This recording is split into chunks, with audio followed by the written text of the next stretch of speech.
Nyagasani Yezu nabane namwe.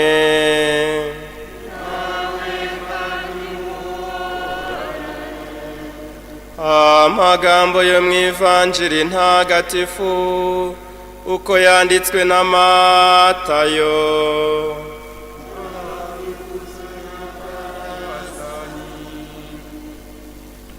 Muri icyo gihe umwe muri ba 12 witwaga Yuda Iskariyoti asanga abatwara n'abaherezabitambo, arababwira ati murampa iki nanjye nkamubagabiza.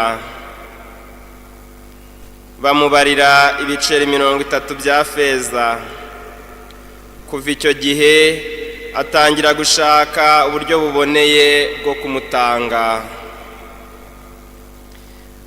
Umunsi wa mbere wo kurya imigati idasembuye, abigishwa baza kubaza Yezu bati aho ushaka ko tugutegurira ibyo kurya Pasika nihe?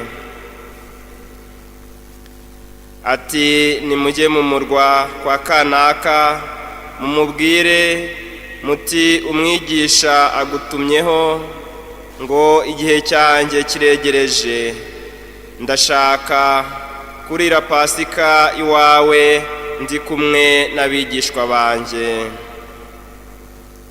Abigishwa babigenza uko Yezu yabategetse, maze bategura ibya Pasika. Bugorobye Yezu ajya ku meza hamwe na ba 12.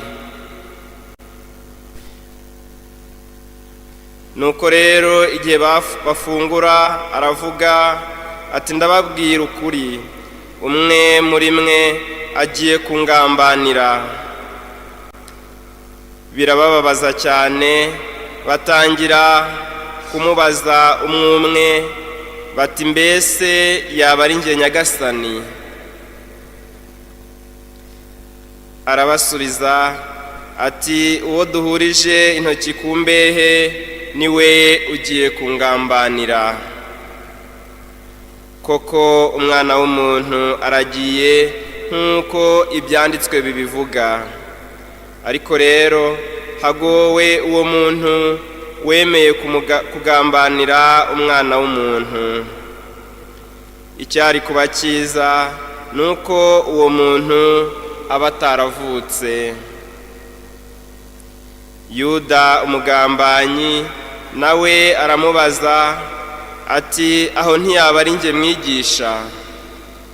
Yezu ati urabyivugiye.